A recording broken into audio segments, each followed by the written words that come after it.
তার একটি জিনিস আপনার আমার সাথে থাকবে, যাদের সামনে জায়গা আছে মেহরবানি করে একটু সামনে আসে।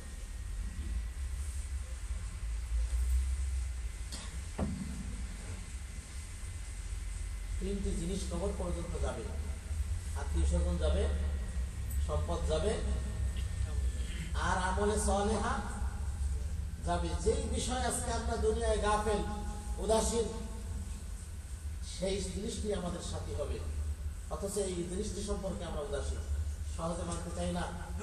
যেখানে আপনি পাঁচ ওয়াক্ত নামাজ পড়লে 45 ওয়াক্তের সওয়াব পাচ্ছেন, সেখানে আপনি নামাজ মনে চাইলে পড়েন। এটা কি হলো?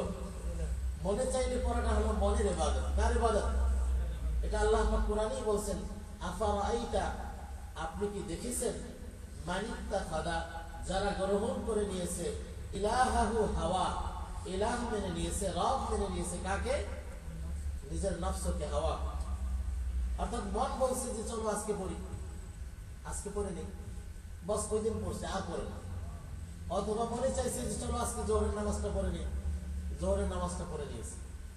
এমন কোন সুযোগ আছে নাকি? এই রোগ যাদের আছে, এই রোগ ছাড়তে হবে।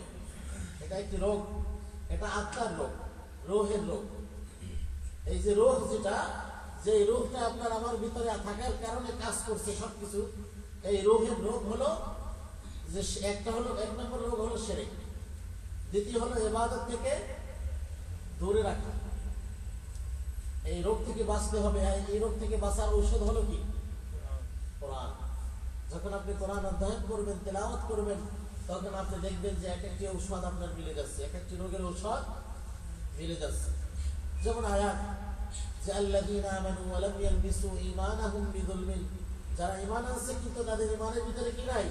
শিরক নাই। উলাইকা লাহুমুল আমন, আল্লাহ বলে দিচ্ছেন যে তাদের জন্যই রয়েছে কি?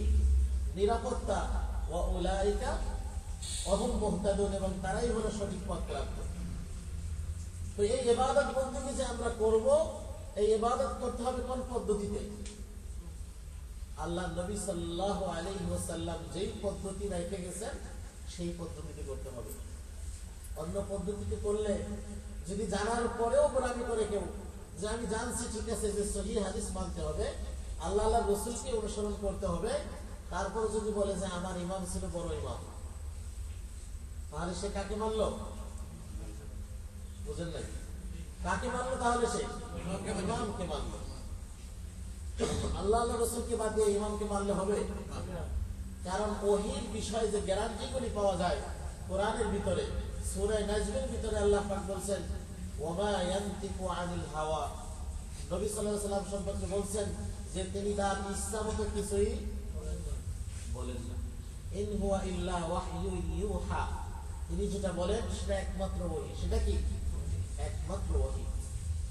অন্য আয়াতে ধমক দিয়ে বলছেন, ওয়ালাউ তাকাওয়ালা আলাইনা বা'দাল আকাবিল, তিনি যদি তার নিজের ইচ্ছা থেকে কিছু বলে দিতেন, লা আখাযনা মিনহু বিল ইয়ামিন, তার ডান হাত চেপে ধরতাম। কে বলছেন? আল্লাহ পাক বলছেন, সুম্মা লাকাতা'না মিনহু, তার কণ্ঠনালী কেটে দিতাম। কে ধমক দিয়েছেন? বুঝতে হবে যে ইসলামের ভিতরে কোনো কিছু আল্লাহ নবী সাল্লাল্লাহু আলাইহি ওয়াসাল্লাম নিজের ইচ্ছা থেকে ঢুকান নাই, যা ওহী হিসাবে আসছে সেটাই মানুষের সামনে তুলে ধরছেন। আর এটাই আল্লাহ পাক বলছেন, ইয়া আইয়ুহার রাসূল, হে রাসূল সাল্লাল্লাহু আলাইহি ওয়াসাল্লাম, বাল্লিগ, আপনি তাবলীগ করুন, পৌঁছিয়ে দিন।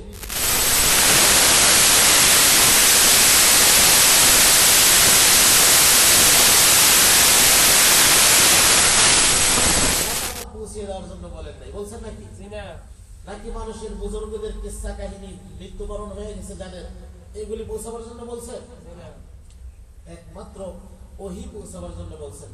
এবং এই উম্মতকে বলছেন, ইত্তাবিউ, মানে অনুসরণ করো, মা উনজিলা ইলাইকুম মির রাব্বিকুম, যাহা অবতীর্ণ হয়েছে তোমার রবের পক্ষ থেকে, ওয়ালা তাত্তাবিউ মিন দুনিহি আউলিয়া, ওইটা ব্যতীত, ওয়ালা তাত্তাবিউ, ওইটা ব্যতীত, মিন দুনিহি আউলিয়া, ওলি আউলিয়াকে অনুসরণ।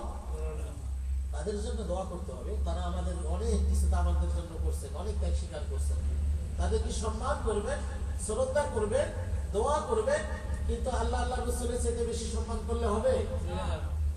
আমাদের আমাদের সমাজের অবস্থা তাই হয়েছে।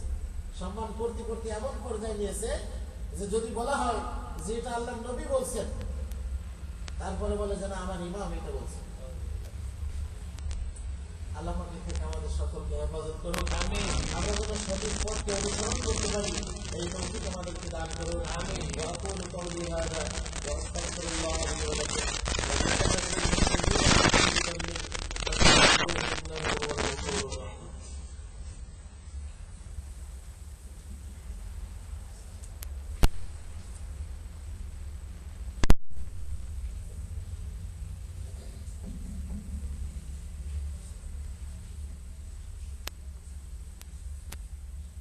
الحمد لله وحده والصلاة والسلام على من لا نبي بعده وعلى آله وصحبه وسلم تسليما كثيرا.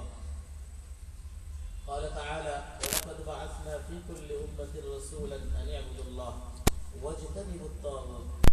সম্মানিত মুসল্লিয়ান কিরাম, আল্লাহ পাক এই আয়াতের ভিতরে বলছেন যে সকল জাতির কাছে আমি নবী প্রেরণ করেছি। সেই নবীদের কাজ কি ছিল? আন ইবুদুল্লাহ। উম্মতকে বলতেছিলেন, ঘোষণা করতেছিলেন যে এক আল্লাহ ইবাদত করো। আজ দেখবেন সমাজে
দরজা খুলে যাবে, আপনার জন্য রিজিকের দরজা খুলে যাবে।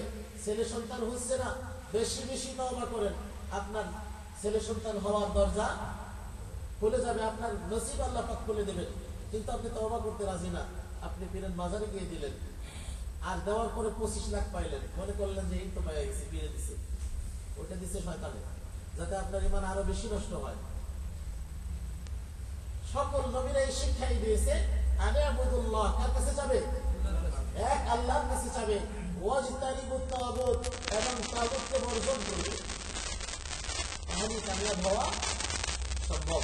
আল্লাহ পাক আমাদের সকলকে যেন তাগুতকে বর্জন করার তৌফিক দান করুন। আমিন। قال تعالى: إن الله وملائكته يصلون على النبي يا أيها الذين آمنوا صلوا عليه وسلموا تسليما. قال صلى الله عليه وسلم: من صلى علي صلاة واحدة صلى الله عليه بها 10. اللهم صل على محمد عبدك ورسولك، وصل على الخلفاء الراشدين المهديين أبي بكر الصديق وعمر